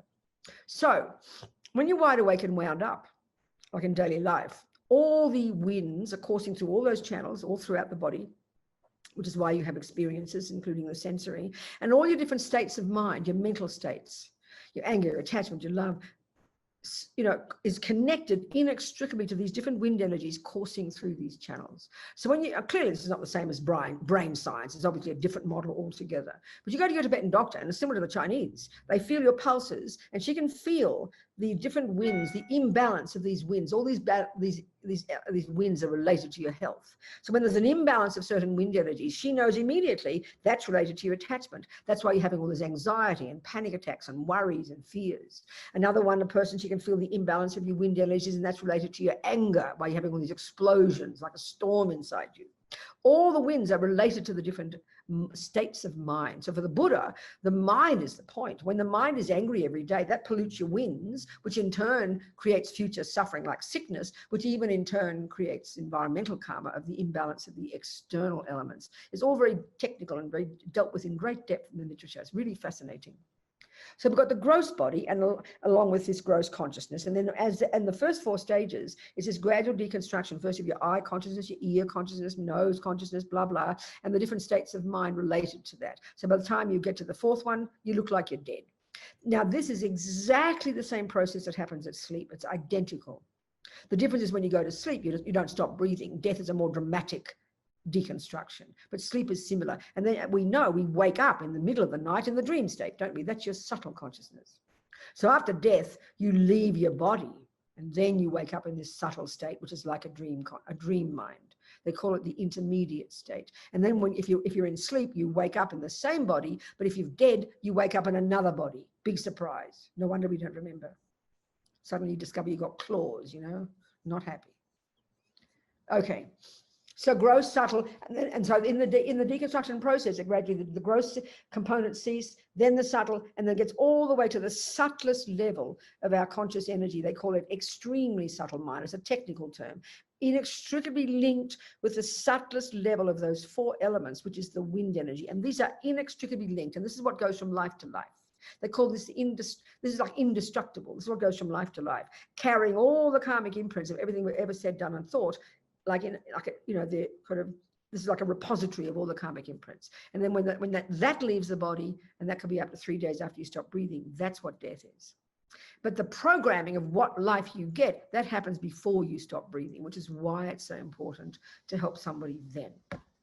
So you got the gross, subtle, and very subtle body. You got the channels, the winds, and these chakras are the physical components of the subtle body. But you also got another subtle component, is what they call the red and the white drops, or kundalini. And this is coming from the parents. So when you get conceived in the mother's fallopian tube, or wherever it is, a subtler level of the egg and the sperm, they call it the red and the white kundalini, that's what your consciousness joins with when you run to your mother's at the time of conception. What conception is, your mind comes from the intermediate state once you've died, and then it goes and joins this subtle red and white drop. And that starts at the heart chakra. You begin this life at that second of conception, and you begin at the heart chakra, and then gradually over the few months, the fetus grows from there. So the death process is this deconstruction that goes all the way back, and you end up at this indestructible drop at the heart. And when that little indestructible drop, tiny, it's a subtle physical energy. When it opens, the red at the top and the white at the bottom, that's when the consciousness leaves, and that's death. We'll go into these things.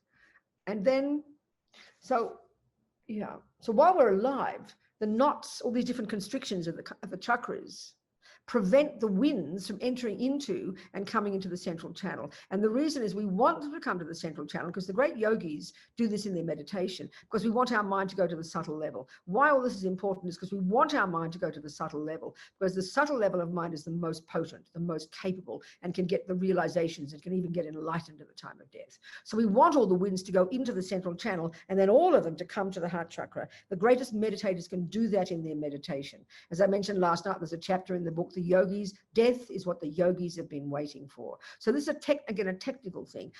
The point of all the meditation skills is to get to the very subtle level of mind, because that's the most capable, most potent, most powerful level of cognition that can realize emptiness and even get enlightened.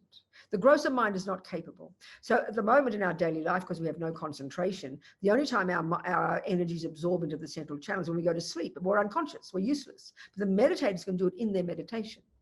And that's what so death is a great preparation for the great meditators who've practiced all their lives. They can go through the death process with complete control, from the gross to the subtle to the very subtle, and then they can be conscious at the very subtle level, and they can actually get enlightened then, because it's the most powerful level of their mind. That's how they talk. So once the mind has left the body, that second the indestructible drop opens at the heart chakra, and your very subtle consciousness leaves. It now goes in the reverse process of those 8 stages and wakes up in like a dream state, right? And it's called the intermediate state, the bardo, and that can last for up to 7 weeks, the length of the time of 7 human weeks. But when mummy and daddy hop into bed, let's say you're going to get born human and it's already been programmed before you stop breathing, then when mummy and daddy hop into bed, your consciousness leaves the intermediate state, driven by your own karma. No one's forcing you. It's all driven by your own karmic connections. The second they hop into bed, you run like a magnet, and that begins the new life. Something like that. Now let's go through the stages. Okay. So each of these stages, these 8, they're labeled in terms of a particular subtle vision that the great yogis would see, but which happens every time, but which we don't see because we're not practiced. So the first one is like the vision of a mirage, they call it, mirage. And what's a mirage? There's interplay of earth and water, isn't it? So the earth element is ceasing to function at this point, so that the water element is prevailing. So there's this subtle vision, and this happens every time we go to sleep, every time we faint. And then there's this subtle vision of a mirage, very subtle. The yogis see it, we don't see it. It happens every time, but we don't see it. So at this point also, several things occur, several things stop at each of these 8 stages. So the next stage, they talk about these different kinds of wisdoms, and just keeping it simple, there's different ways our mind functions. So there's one, the first one is called the mirror-like wisdom. It's the ability, when you look at when we're wide awake and wound up, and just sitting here now, you know, looking to you guys, talking to you guys, but I can see many, many things in the room, can't you? Like a mirror. Many things are reflected, super clear, super sharp. There's the lights and the pictures and the statues, and there's the fridge, and there's this and there's there, and the broom and the stove. All these things are reflected clearly in my mind. This is the mirror-like wisdom. Well, as you go to sleep, we all know this. I'm sitting there talking to Rosanna, having a conversation, and I'm feeling really tired. My eyes are like glazing over. I can't hold any information. I can hardly even keep my eyes open, can I? This is what happens at death. And this is what happens at sleep. And you can see how inexorable it is. If your person's, you know, you want to go to sleep, you've got to kill yourself on the road if you don't stop the car and get out and walk, because it's so powerful. That means this particular wisdom is ceasing, and then the earth element is ceasing.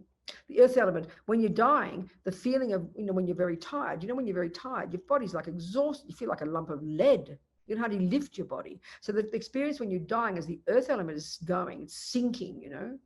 That you feel even like you might even reach up as if to hold something. You feel like you're sinking into the ground. I remember I was in India years ago in the 90s, and I was in the summer in Delhi. It's like 110 degrees every day. It's like living in hell. I'll never forget it as long as I live. There's never a cool change, just this naked heat. And millions of people live on the streets in Delhi. Can you imagine? Anyway, I was working for the center there, and I got hepatitis and malaria. And one Lama said I was close to death. I didn't know I was close to death. I just felt terrible. And nobody knew I had malaria. Nobody knew I had malaria because I had the fevers from the yellow being hepatitis. And then somebody one day saw me having malaria, and it's a different kind of fever. They recognized immediately I had malaria. I was living in La La Land for like days. I lost 20 pounds in like a week. I was completely hallucinating, unbelievably sick in this boiling hot sun, no AC. I'll never forget this as long as I live.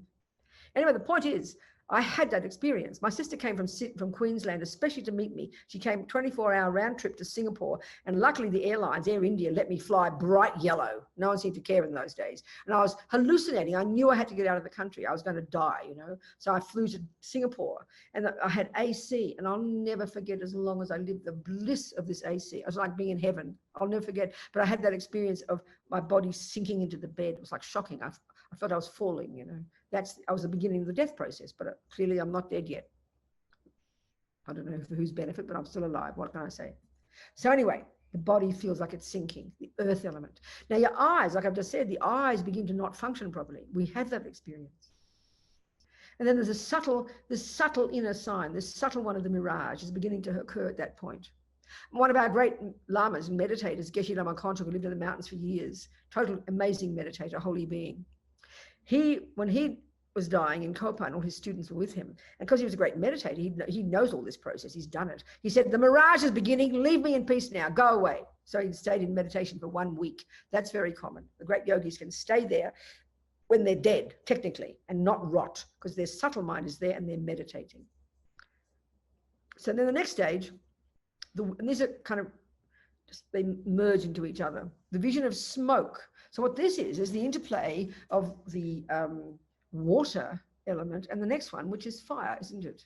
So it's like, you know, a vision of smoke. Also the mirage, the vision of smoke, like a room filled with incense or smoke from burning green wood swirling about. But here, what happens is first of all, the equanimity, the wisdom of equanimity, which is the ability to distinguish between pleasure, pain, and indifference. We either have pleasure, suffering, or indifference. So these all kind of merge, you know, who cares? The water element, all the liquids in your body begin to dry up, you know.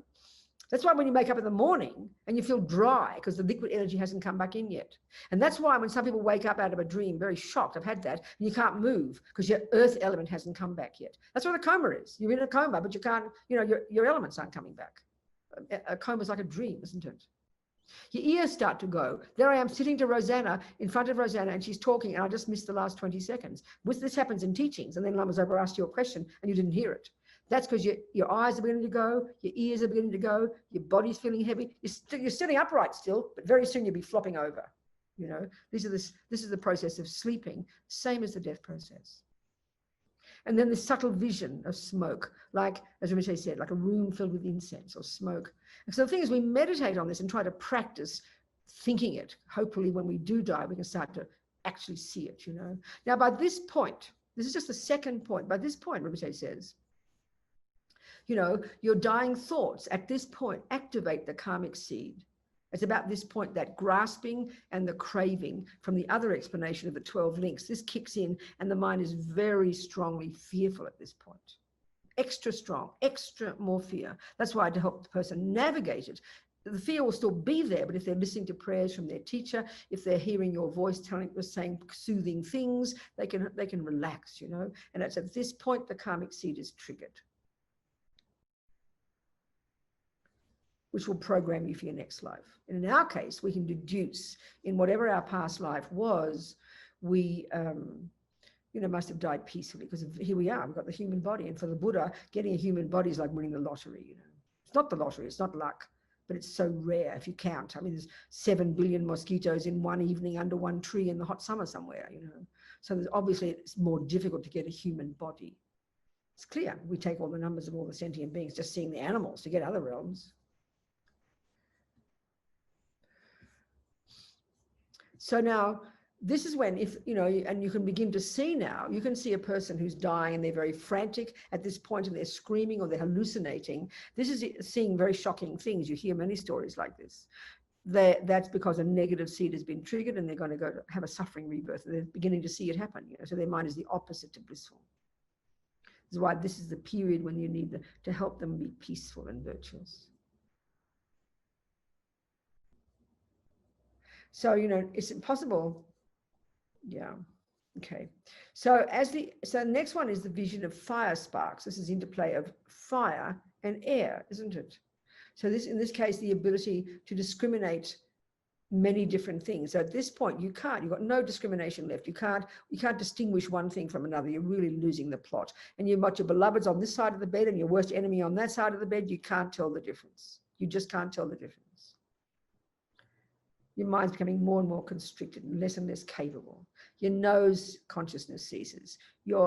And then also the heat in the body ceases.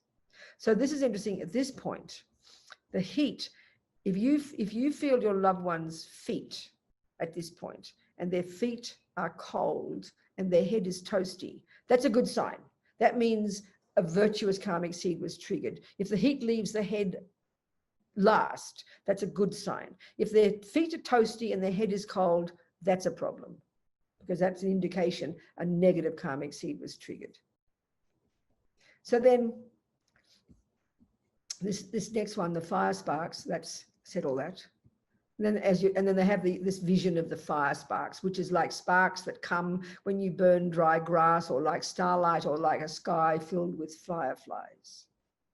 So then the next one, the fourth one, the vision of a flame. It's like Song Rinpoche, one Lama says it's like a little vision of a flame. Actually, it's according to Song Rinpoche, it's more like the light around a flame, a dim red blue light. That's a sign, the fourth one. And now at this point, your ability to recognize even anything, even yourself, you don't even know who you are anymore. You hear words and you have no idea what they're talking about. You've lost all capacity to put things together, you know. Your tongue consciousness ceases, your tactile consciousness ceases. And this tongue, I always remember one Lama, Geshe Rabten, one of my teachers, saying, the tongue, it apparently turns blue and gets short and turns blue at the root. He said, that tongue that has spent its life gossiping is now useless. And finally, your air goes out and doesn't go in. So you hear all sorts of stories about, you know, the death rattle, people breathing for hours. I mean, this takes sometimes very torturous for some people. Like Steve Jobs, obviously it happened very quickly, just like that, you know, depends on the person. But finally, when the breath has stopped, now that's what we call brain death for the West. The brain has ceased, the heart has ceased. So we think the person is dead, because obviously we only posit the grosser level of consciousness in our modern science, don't we? But that's why this book was so interesting. There's so much conflict now because they're really, all these things that are happening, that's forcing them to think about it. But also because there's so many discussions with the Dalai Lama in the last 30, 40 years and all the best brains in the West on these types of things. Really, this man, I don't know, he did a lot of research, but he didn't do any research on this one. I always keep thinking I'm going to write to him and tell him about some of that research because he'd be very fascinated by it. This man who, his expertise in the medical profession is death. So it's a very wonderful, it was a very wonderful book. But anyway, there's such a conflict now. People are confused about when death is because people come back to life, different things happen. And he, you know, and also he did have it. Okay, never mind. So, okay. So by this point, you've stopped breathing. So now, as far as the Buddhists are concerned, the Tibetan Buddhists, you would leave the body for at least 3 days. That's why it's best to be at home, or it's best to be in your own room where you can control the shots, you know? Because it could take up to 3 days, and there's various signs that indicate whether the mind has left, and we'll go through these things as we talk. So what happens now, though, continuing, what happens now, that up to 3 days, the mind is staying. So now, now we're up to the subtle consciousness. And the fifth vision, so this is a bit more esoteric, but I'll describe, I'll say what Lama Zopa says, I'll read it for the imprint, you know. Various stages, you see various parts of our mental consciousness cease to function as we go through these final 4 stages. It's all great, it's all dealt with in great detail in some of the commentaries. You know, there's one book called Death, Intermediate State and Rebirth, which goes into a lot of detail by Lama Rinpoche and translated by Jeffrey Hopkins, one of the well-known American scholars. And there's another one by His Holiness, a lovely commentary on a text, and that's called The Mind of Clear Light. And they're both about the death process. They're very interesting. People want to know more detail. So this next stage is the white vision. This is only for the person there. There's no sign on the outside. So the winds, all the wind energies in the right and left channels move up and open the head chakra. The channels open, and then it loosens the knots there, and all this air enters the central channel. This causes the white bodhicitta. Now, there's 2 drops I mentioned that come from the parents, but they also throughout the body. But the white bodhicitta predominates up here at the crown chakra, and that's the source of the capacity of our human body to feel pleasure. So that melts down the central channel and comes to the heart chakra. Then, at that point, you experience this white vision, like very bright moonlight in autumn, or like the almost white sky caused by the light of the rising moon when everything is covered with snow. Of course, if you're unconscious, it happens, but you don't see it because you're not conscious, because the yogis can do this. The next level is now the winds in the right and left channels move down and open the sex and the navel chakras and loosening the knots there, and then it all enters, the wind enters into the central channel. So wherever the winds are, the different states of mind, which are inextricably linked with those winds, that's why they cease to suffer, function. That's when we go to sleep. The winds have come into the central channel. So all the states of mind that we normally have no longer a basis. So they all stop because the winds have stopped. So now the mind is getting ever more subtle because the physical energies are getting ever more subtle. So these 2 red and white drops come to the heart chakra, where the indestructible drop from the mother and father is. And so here you have the red vision. This is like the clear red sky just before dawn breaks, or like a copper red reflection in the sky. Now, finally, the red and these 2 coming from the down and coming from up, they enclose the heart, the indestructible drop at the heart, and then there's a dark vision. It's like a faint. The great yogis can see this. So the red and white bodhicitta meet at the heart chakra in the indestructible drop in the central channel with its red and white halves. So now you experience the dark vision, the mind of dark appearance. It's as if you're falling into darkness, or it's like a dark and empty sky, or being in a dark room. At the beginning of this vision, you have some awareness and recognize an appearance of darkness, but then you become unconscious. It's all very subtle. We're unconscious anyway if we're normal people.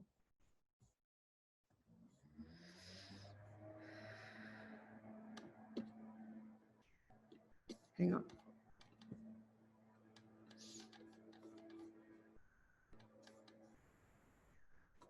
So then, now the 8th of these stages, the clear light vision. Now the clear light vision appears. This is the subtlest level of mind, occurring only after all the grosser consciousnesses have ceased. It's like an autumn dawn when the sky is so clear, no clouds, no dust. It is not bright like at noon, not red, and at this point you can stay as long as nothing else appears. So the yogis can continue to meditate at this point because they've trained themselves all their lives to go through these stages of subtlety and stay conscious at these subtle levels. And this is the subtlest level of their mind. This is the most potent level of the mind. This is the goal. They've achieved the microscope of their mind. Now they can do all the work of removing all the rubbish, removing all the delusions and become enlightened. Some of them do.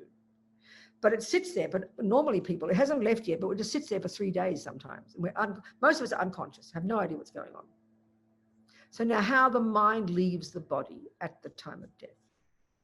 So death occurs when the indestructible drop splits open and the extremely subtle mind and the wind linked to it, the inextricable, leave your heart chakra in the central channel. And depending on which rebirth you will take, it exits the gross body. So if you're going to be born, so they say the mind can leave through the crown chakra, which case you get a Pure Land rebirth. Or it can leave through your eyes, which means you'll get a human rebirth. It leaves through your mouth, which means you get a hungry ghost or a spirit rebirth, and that's not cool. That's why it's so important when your loved one is dying, you don't touch them, because that can cause the mind to leave at the wrong time, you know. So don't kiss your loved one once they're dead. That can encourage the mind to come through the mouth and have a spirit rebirth. You don't want that. Also you can also, if it leaves through the sex organ, you're born as an animal, and it leaves through the anus, you're born as a hell being. Okay, so now the signs of death, these are really important to understand. So that when finally the heart chakra, when the red and white drop at the heart open, the red one will, in the male, will continue down the central channel and leave through the sex organ. So you'll see a subtle kind of pinkish liquid out of the penis or out of the cervix for the woman. And the white bodhicitta will leave out through the nostril for the male, the opposite for the female. So these are signs that the mind has left, the indestructible drop. But these are hard to see sometimes. Another sign, there's several signs, but another sign which is not difficult to locate. If you put your hand above the heart chakra, just above, don't touch the body. If it's still very warm there, that means the mind hasn't left yet. If it is cold there, like the rest of the body, that means the mind has gone.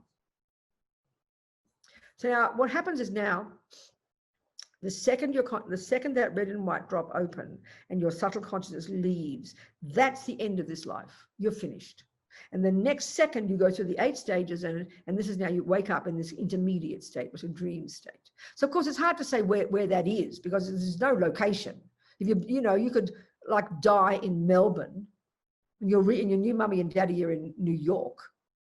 In your intermediate state, you can't locate, it's not in Africa or somewhere, because that's just the human realm's location of reality. But it's existing. It is existing. This is where different levels of reality with the Buddha, you know. So this intermediate state is your personal experience, your dream, your karmic appearances. Your karmic appearances. So if the karma's got negative, it was triggered, you're going to get a suffering rebirth. It'll be like nightmarish. The intermediate state would be like nightmares, really distressing. If you're going to have a human birth, relatively speaking, it'll be a peaceful experience, like a peaceful dream, you know. So you'll continue in this state, and this goes in more detail here, but I won't go into it. And then when your mummy and daddy hop into bed, which could be in 1 minute, could be in 5 days, could be in 6 weeks, then that's the condition. And then you leave the intermediate state, you kind of die through the 8 stages, and your subtle mind runs like a magnet. So if you died in Melbourne and your mummy's in New York, you don't have to climb on an aeroplane, I promise. You just go there. 1 second later, you're there. Now, this is what's most hilarious. Freud would have loved this. You see, the whole realm of existence, give some background. The whole of this, 11:30. Oh, we're okay. 40. Oh, we're okay. Yeah, okay. So this whole realm of existence, this is the Buddha's view, and it's a much bigger picture than a different way from we talk in the West. This is a desire realm. This is a realm of attachment. What do you think these 5 senses are? And what do you think has created this? Over eons of time, Buddha says, a practice of attachment. Literally, we have created the 5 holes, the demand feeding, you know. And so the objects of this world are the objects that our senses crave, aren't they? I mean, what is the universe but the 5 sense objects? Whole of this is created karmically and collectively by trillions of sentient beings with attachment. We are the creators of this realm. So what drives the entire realm is attachment. This is the energy that drives all of it. This primordial grasping to get things, We've created this dualistic world of having a body and things and senses and things out there. So death then is completely driven by attachment, and so is birth. I mean, look, the way we get a life is two people in the most intensity of unified attachment, isn't it? Look, we've created this scenario. So mommy and daddy are there, they hop into bed. So when you die, you've got very strong karma with that new mummy and daddy. And if you're going to get, this is how they say it in the text, okay? I'm sure it's more difficult now because you've got different genders now, it's more complex. But they say that if you're going to be born a boy, you're driven by this intense attachment to have union with your mother. And when you get to the egg and sperm, you get pissed off because all you see is the sex organs, and then aversion arises, and then you leave the intermediate state and you zap into the new rebirth, and that's how you begin. That's the beginning of your new birth, that first second in your mother's fallopian tube, conjoined with the egg and the sperm, which will grow into a boy's body. And if you're going to be born a girl, you're attracted to your father. And the same thing occurs. I mean, I think it's very fascinating. And where's all this coming from? The experience of the holy beings. It's not made up rubbish. That's it. So as Lama Zopa says, it is easy to see how ordinary birth is caused by delusions and karma. So now I have some questions before we have our lunch break. It's not how we describe birth in the Western scientific world, is it? Okay, any questions, folks? If not, we'll keep talking. I'm sorry, I have another question. Good, Barbara, go for it, baby. So this in a way is making me more anxious because it seems like in addition to Go on, what? in addition to what I may or may not attain in my own mind consciousness, it seems like there are all these external situations at the time of death which can affect how my rebirth occurs. I mean, if Barbara, before you go on, that's life. We don't exist in isolation with a mind. We are impacted by all the outside world all the time. And that's why, honey, practice is controlling your body, controlling your speech, living in vows and purifying, which is where you begin to subdue the mind so you can have control over your conditions, so you don't go berserk. That's why if you don't live your life looking in a proper life of ethics, then death is a nightmare. But if you live a proper life, working with the external conditions, knowing your body, knowing your speech, and knowing your mind, death will be easy peasy. That's the point, honey. You get my point. You're saying that if that's what you've done, then the conditions of your death, like whether somebody's going to be touching your body when you die, or whether someone at the wrong time, or whether you're going to die quickly. That's due to your karma. That's why if you live a life of practice, if you start planting your garden now, you can guarantee in 30 years it'll be a beautiful garden and everything will work perfectly. Same here, Matt Barbara. That's the point. That's why if you purify all those obstacles, if you purify by living in morality and living in ethics and living in vows and purifying your karma every day and consciously wanting to have a proper rebirth, everything will turn out perfectly whether you plan it in a will or not. That's the point, because that's what karma is. We are in charge of the process, baby. There's no such thing as an accident. There's no such thing as a random event. Not possible. Karma takes care. That's the point about karma, Barbara, and that takes us time to think about. There's nothing out there that's going to come and get us like a conspiracy that we don't know about. If we really practice, we can control the whole damn process and be confident, just like you would if you grew a garden for 30 years. You would be confident that exactly what you planted and what you nourished every one of those 30 years will be exactly what grows. That's the logic of a natural law. We're communicating. So you better start now, baby. It's up to you. You're the boss. I've been, I don't have that confidence. Well, that's it. I mean, I'm only telling you what a Buddhist would think. That's up to you. I mean, I'm only telling you the Buddhist view, It's up to you to decide to have that confidence. That's what practice is. This is the point why karma, we don't think about it much in our world. We just don't. It's also the confidence that keeps me from the lack of confidence that keeps me from the practice to some extent. That's right. It's a vicious circle, isn't it? And that's where it's a very powerful concept that our mind is the boss. It's the one thing we think of least. And this is where we can see, if you think you're going to chop a tree down and you think, oh, I can't chop a tree down. Oh, I can't hold an axe. Guess what will happen? You won't chop a tree down and you won't hold an axe. But if you fake it till you make it and think I can chop a tree down, you get the right instructions, you will chop a tree down. That's the whole point about the Buddha's saying about our mind and about karma, that we are in charge. But the irony of ego is we feel we're not. We give the power to everybody and everything else. That's how we all are, darling. That's the suffering of samsara. So it's up to us, Barbara, to think about it, use our noggins, be intelligent. Do you understand? Yeah. Good. On a Oh, mental good. level. We've got to start with intellectual. What else is there? Yeah. Nowhere else to start, darling. Yeah. Thank you, Okay. Barbara. Any more questions, folks? People, darlings, any more questions? Yeah, Robina, question. Yes, ma'am. What's your question? So darling? these highly realized practitioners Yeah. who've practiced this death meditation again and again and again, Yes. do they go through all the stages and then they obviously reverse all the stages? What do you Is mean that by reverse? well? So like if they're fully enlightened, they've gotten to the point where they've seen clear light, correct? Oh, if they're enlightened already, they do what they like. They're okay. But we're talking about the great yogis who really practice, who are in control of the process as they go through the 8 stages. They're in complete control and they're meditating on emptiness all the way. And when the mind gets to the clear light, which is the most powerful, that's when they can stay for days and weeks and even months. Some of the yogis, there are so many stories, and that's where they can. The most advanced ones can literally remove all the obstacles to omniscience and become a Buddha at that point. And then they Okay, and then out of compassion, they would come back into their That's bodies exactly and right. teach. Then out their enormous compassion, they choose exactly where they're going to reborn. And even the lowest level bodhisattvas, Jan, can manifest 100 bodies simultaneously. So they're under control, these dudes. That's right.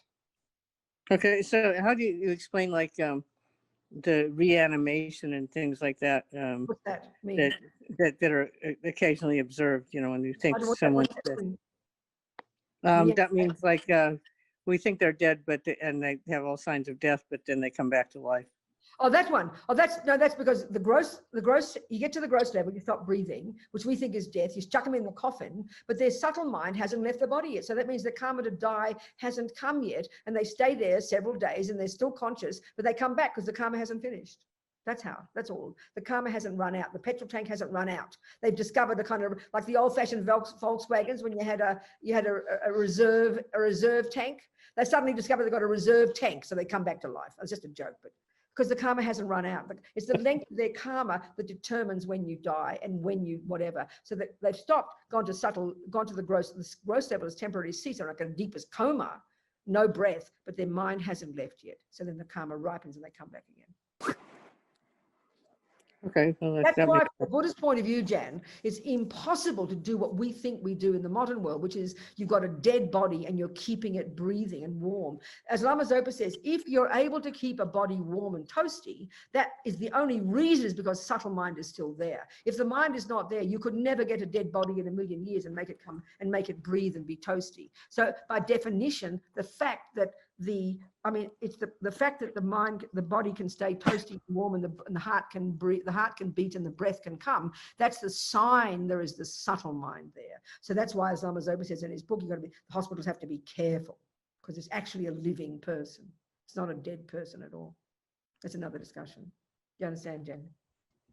yes, got it. Good, Dom. Any other questions before we have our break? Yes, Venerable Venerable Robina. Robina, Yes, Ifisha has one. Oh yeah, Yes. Afisha's here first. We'll have Afisha go from stuck in Dubai on the way to Perth for weeks now. She's trying to go there to work on a mindfulness thing because she's a principal from Baltimore and she's taken a while off her job or something, and now she's going to go to work with some Buddhists in Perth to do mindfulness for children. Isn't that wonderful? Yes. Yes, darling. Let's hope she leaves Dubai next to Perth. So go on. What's your question, darling? Once the karmic seed has ripened, that determines our rebirth. Yeah. During the death process, is there anything that we can do to change our impact that once we're in the bardo? No, that's exactly right. There are many practices, exactly. And I want to talk about that, Afisha. But in general, yes. Lama Zopa, he says, He says, generally speaking, that's the seed that's triggered. So if it's a negative one, and then you're programmed to go to a suffering rebirth, there are lots of practices, he says, and he has great confidence in, that you can do to help reverse the karma. For sure, many of the practices, and we'll go through them. But equally, like that woman whose heart went from 100 to 200 beats a minute because she must have been floating above her body, and she saw them starting to cut her body open and probably freaked out, oh my God, don't they know I'm dead yet? That easily means that the positive seed that had been initially triggered, that suddenly that would now activate a negative one. Again, the same thing, you can do prayers there, but equally a person, so it can change from the positive to the negative, but there are practices that Rinpoche has much faith in that you can do, and they're all the things I'm going to talk about. Okay, thank you. Lots of things we can do. Even, and the worst scenario is, okay, even if a person is in the lower realms, you can still do practices and prayers to help them change the karma, shift the karma. So Rinpoche is so optimistic about it. But the sooner we can do these things, the better, from the time they died. And that's why during the 3 days it's important to do practices, and that's why to do things over the next 49 days, which we'll talk about. And my other question, yes, if you're not in the same space, so even if you're in a different country, Yes. is it okay to do the prayers and do the practices just the same, or do you have to be in the same space? No. And I mean, no, not at all. It's ideal to be right there in their ear. Of course it is. But there's always stuff you can do from afar. And why one of the major things also is to get the monasteries, because the more number of people doing them, the more power there is. So you get the monasteries to do practices wherever they are. That's really powerful. And people all over the world. I mean, it's marvelous, Okay, thank you. Okay, that's why I don't know if you know, but Lama Zopa got us a few months ago to ask monks and nuns to spend 24 hours of Saturday, which we do it in half-hour slots. We do this special practice that Rinpoche recommended we do to help people suffering from coronavirus. So that's people all over the world, praying for people all over the world. And of course, the Buddhist view is those prayers and practices have so much power because of the power of intention and because of the power of the Buddhas. Do you understand? I do. Thank you. Good, darling. Thanks, Atisha. Who's got a question now, Mary? Yes, I've got one question. Who's that? John. Oh, hi, John. He's up at 3 in the morning. God almighty. At 5 in the morning. Well done, John. Go, babe. You spoke about the this indestructible Drop. The combination of the red and white. Exactly. From the mother and father. Is that not like contradictory to selflessness? Isn't this like a decision that this is unitary, that this is the self, which is?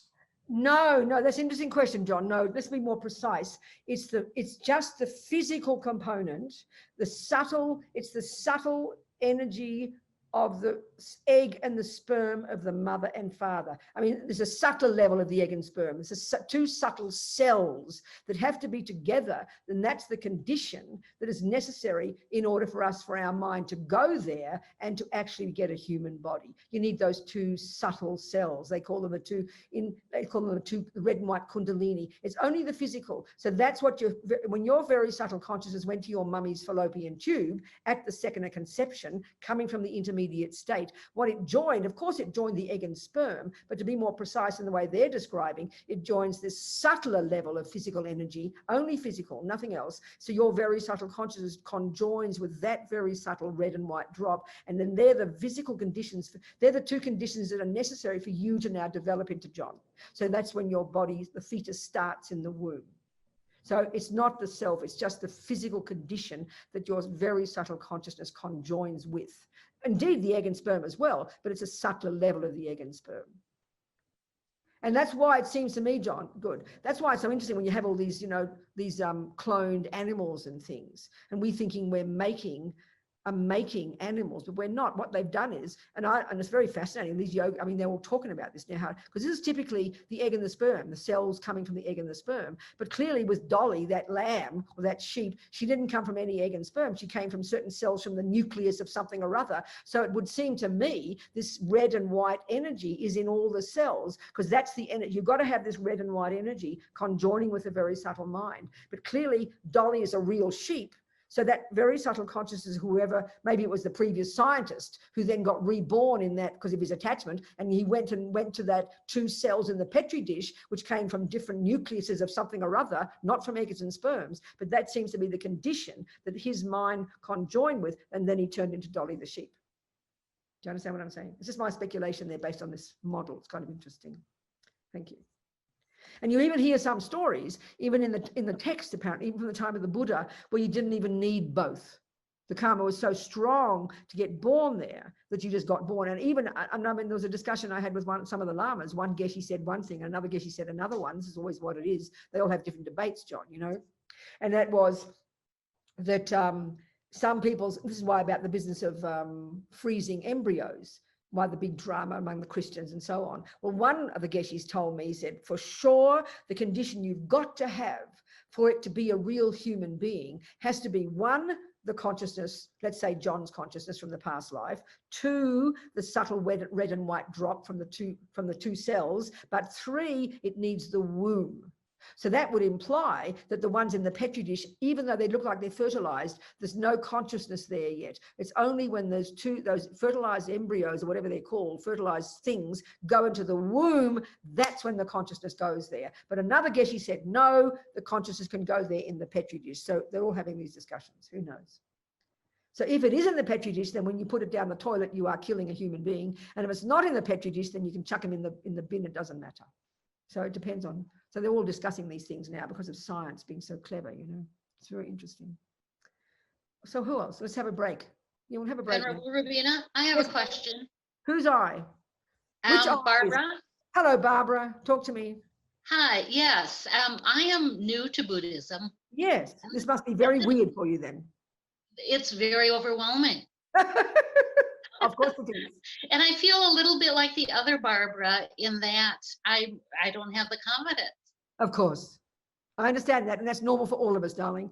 I mean, Barbara just admitted it humbly, and so are you, but we don't have confidence. And I think this idea of karma is especially the reason, Barbara. We all feel, don't we, that somehow, even if no one taught us, somehow we feel that the outside world makes us. We're this innocent victim, we're sitting here, and then random good things happen, and random bad things happen. We don't know why they happen. We don't think they've got much to do with us. Do you feel like that? That's everybody's feeling, Barbara. We all feel that because we don't have the view of karma that we literally created ourselves and that it's up, we're in charge. Nobody has that feeling, and it takes quite a lot of practice to get that confidence. I mean, I'm feeling a shift from Good, that. wonderful, fantastic. But I feel like I have a lot of catching up to do. Well, darling, everybody does, Barbara. We're new Buddhists at a relative level. It's okay. Everybody has. So all we can do, would you not agree, Barbara? All we can do is take what we can, internalize what we can, and go one step at a time. That's all. We don't have a choice, you know. That's it. And try and be happy with that and glad with your progress and delight in it. Because if every time we move forward, we keep thinking of all the things we haven't achieved yet, we'll get very depressed. And that tends to be a bit of our tendency, and we mustn't do that. Do you understand, darling? I do, yes. Thank you. Barbara, one step at a time, darling. Thank you. Good, thank you. So why don't we have a break, have a lunch or whatever you're going to do. And then we just think, okay, we win for a couple of hours, whatever we've said, because we might die before 1 o'clock comes, you don't know, or might die before 6 a.m. comes for John in Australia. But never mind, we'll make the most of it. So we think all these seeds we've planted, because nothing goes astray, when we nourish them from this moment forward so that we can develop our potential so we can help others. And then we'll see each other hopefully in 1 hour. Thank you, darlings. Thank you, everybody, so much.